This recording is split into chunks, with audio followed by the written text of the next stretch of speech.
The war in Ukraine, it's more than just a conflict. It's a live fire experiment, and it's forcing one of the world's biggest militaries to completely rewrite its own rulebook. What we're watching is this incredible collision between old school Soviet-era military doctrine and the brutal realities of a 21st century war. And the shockwaves from this could really redefine how wars are fought for decades to come. I mean, just think back to early 2022. Russia rolled into Ukraine with an army that had spent the better part of a decade modernizing. And their plan?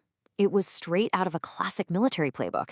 Just overwhelm the enemy with massive numbers, super fast maneuvers, and a tidal wave of firepower. On paper, it looked like a winning strategy. But the reality on the ground was a rude awakening, to put it mildly. That initial blitz for Kyiv just completely stalled out, and it exposed some really deep cracks in their military machine. All of a sudden, Russia was facing this painful truth. The battlefield of the 21st century is a whole different animal. And look, this isn't just coming from us on the outside looking in. Inside the Russian military itself, there's this growing sense of, unease. A lot of the top brass see this special military operation, or SVO, as a total betrayal of their own military science. It's this messy, drawn-out fight that just goes against everything they've been taught. It's a real intellectual crisis, and it's shaking the very foundations of their army. So how is this brutal reality check actually reshaping one of the world's most powerful armies? That is the core question we're going to dig into right now. So let's get into it. Okay, so to really understand this massive shift, you have to wrap your head around one key concept. It's something that has totally turned modern warfare on its head: the transparent battlefield. To put it simply, there's just nowhere to hide anymore. With a constant swarm of drones and satellites overhead providing this endless stream of intelligence, surveillance, and reconnaissance, the battlefield has basically become a glass house. That old playbook of massing your forces for a big surprise attack, yeah, that's quickly becoming a thing of the past. And the result is what a lot of Russian military thinkers are calling a positional deadlock. It's kind of like a chess game where both players can see 10 moves ahead. Those big, grand, sweeping maneuvers are almost impossible now. Instead, the battlefield becomes this deadly game of hide and seek, where super expensive tanks are just sitting ducks and long-range precision strikes are king. So, as you can imagine, this new reality has lit a fire under the Russian military, sparking this fierce debate. And it's not just about tactics or technology. This is a battle for the very soul of their army. It's a real clash between the old guard and a new generation of thinkers. So in one corner, you've got the traditionalists. They want to stick to the old ways: more tanks, more artillery, more troops. For them, it's really about institutional identity. Their entire system is built on decades of investment and training for this kind of heavy combined arms warfare.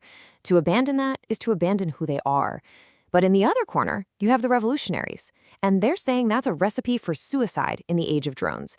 They're calling for a complete reinvention of the Russian army, think smaller, nimbler units, a massive investment in unmanned systems, and a real focus on smart, cost-effective solutions. And you can see this debate playing out in every single branch of the Russian military.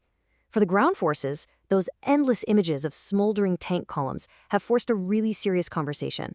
Is it time to maybe ditch the heavy armor in favor of smaller, stealthier infantry units that can actually survive on this transparent battlefield?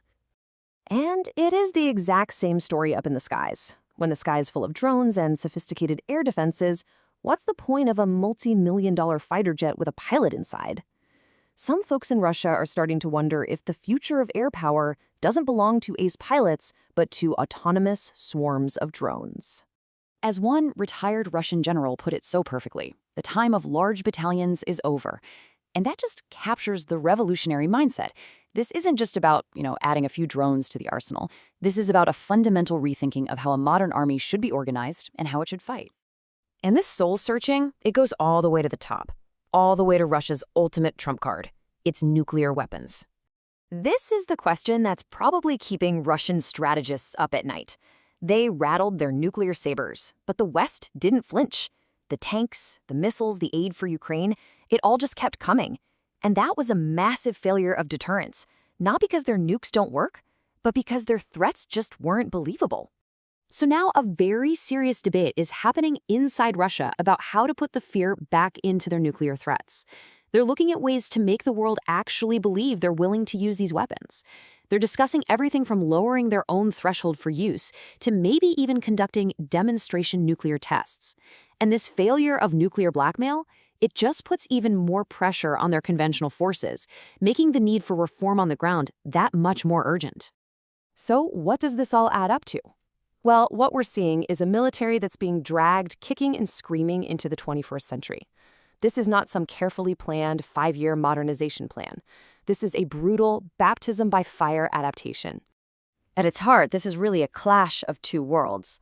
The Russian military is desperately trying to reconcile its Soviet-era DNA, which is all about brute force and massive formations, with the hard realities of a modern battlefield where being big is a liability and being sneaky is everything. And hey, this isn't just theory. We're already seeing concrete signs of this shift. The recent creation of an entirely new branch of the military, one dedicated completely to unmanned systems, is a massive signal that the revolutionaries, well, they're starting to win the argument. So what's the endgame here? Is Russia actually building a smarter, leaner, and meaner military that's fit for the 21st century? Or is it just putting a high-tech gloss on a system that's fundamentally broken? The jury is absolutely still out. And the final verdict? Well, it's being written right now, in blood on the battlefields of Ukraine.